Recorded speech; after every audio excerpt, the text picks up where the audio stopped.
الرحمن الرحیم السلام علیکم ورحمۃ اللہ وبرکاتہ۔ جی ناظرین، کیسے ہیں آپ؟ خیریت سے ہیں؟ ٹھیک ہیں؟ آج ہم آپ کے ساتھ ایک اور بہت بڑا عمل جو بخاری و مسلم میں حضرت ابن عباس سے روایت ہے، جو یہ عمل آپ کے ساتھ شیئر کریں گے، جو ہر قسم کے حزن، رنج اور غم اور دکھ اور تکلیف کو دور کرنے کا علاج ہے۔ یہ بہت بڑی پرانی کتابوں میں سے ہم آپ کی خدمت میں جو ہمارے بزرگوں کے اکابرین کے مجرب اعمال ہیں وہ آپ کے ساتھ شیئر کرتے ہیں۔ تو بخاری و مسلم میں حضرت ابن عباس رضی اللہ تعالی عنہ سے روایت ہے کہ رسول اللہ صلی اللہ علیہ وآلہ وسلم کو جب کسی قسم کا رنج ہوتا تو رسول اللہ صلی اللہ علیہ وآلہ وسلم اس دعا کو پڑھتے۔ دعا آپ کو پڑھ کر سناتا ہوں، پھر اس کے مزید فضائل آپ کو بتاتے ہیں۔ لا الہ الا اللہ العزیز الحکیم، لا الہ الا اللہ رب العرش العظیم، لا الہ الا اللہ رب السماوات والارض رب العرش الکریم۔ تو یہ والے جو کلمات طیبات ہیں، مقدسات ہیں، یہ آپ صلی اللہ علیہ وسلم کی طرف منسوب ہیں۔ تو آپ بھی یہ پڑھیں، کسی بھی قسم کے غم، رنج، مصیبت، پریشانی، تکلیف، اور اگر کسی کا کوئی عزیز فوت ہو جائے یا کسی کا مال کھو جائے یا کوئی اور ایسا مسئلہ، کوئی پریشانی، کوئی عظیم مصیبت پڑ جائے جو اس کی برداشت میں نہ ہو، کوئی ایسا غم، کوئی ایسا درد، کوئی ایسا دکھ، کوئی ایسا بہت سارے قسم کے ایسے دکھ اور درد انسانی زندگی میں انسان کو پیش آتے رہتے ہیں کہ جو دل میں جم جاتے ہیں، بیٹھ جاتے ہیں، اور انسان ہر وقت اسی غم، اسی دکھ اور اسی تکلیف میں ہی مبتلا رہتا ہے۔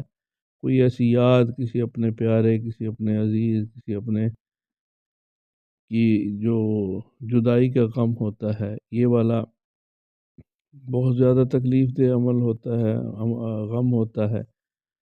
تو اور جو برداشت بھی نہیں ہوتا، انسان رو رو کے ہلکان ہو جاتا ہے، رو رو کے برا حال ہو جاتا ہے۔ اللہ تعالیٰ ہمیں دعا بھی کرنی چاہیے کہ یا اللہ ہمیں ہر قسم کے ایسے کسی آزمائش، کسی دکھ، کسی درد، کسی مصیبت، کسی رنج، کسی اپنے کی جدائی کے غم سے اللہ ہمیں محفوظ رکھے۔ تو ایسے وقت میں جب کہ انتہائی ملول ہو انسان، تو اس دعا کا پڑھنا تو بہت زیادہ مفید ثابت ہوگا انشاءاللہ، اور رنج دور کرے گا۔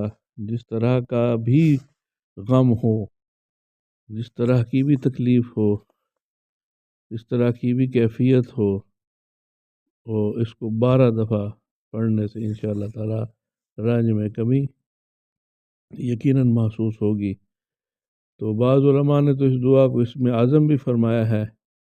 بہار صورت نہایت ہی عظیم دعا ہے، نہایت ہی مقبول دعا ہے، اور کیوں نہ ہو کہ وہ تعریف اس رب العالمین، مولا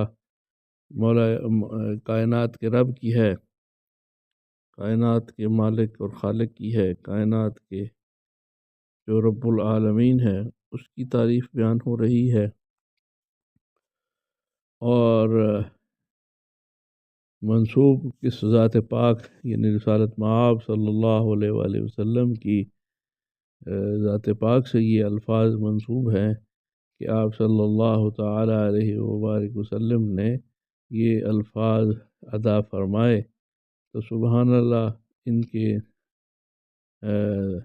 سید الاولین والآخرین کی زبان مبارک سے نکلے ہوئے یہ الفاظ یقیناً نور علی نور ہیں۔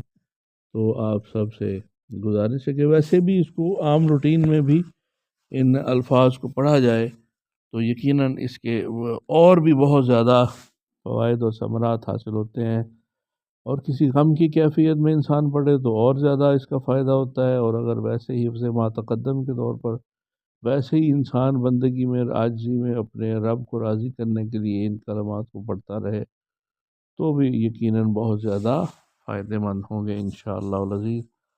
تو اللہ تعالیٰ سب کے حال پر، ہمارے آپ کے سب کے حال پر رحم فرمائے۔ اللہ تعالیٰ ہمیں ہر قسم کے دکھ درد، پریشانی، مصیبت، آلام اور رنج و غم سے اللہ ہمیں محفوظ رکھے۔ اللہ تعالیٰ ہمارے دین دنیا کو بہتر فرمائے، اور آپ ہمیں بھی دعاؤں میں یاد رکھیں، یہ مبارک کلمات کو یاد بھی کر لیں، ان کو پڑھیں بھی۔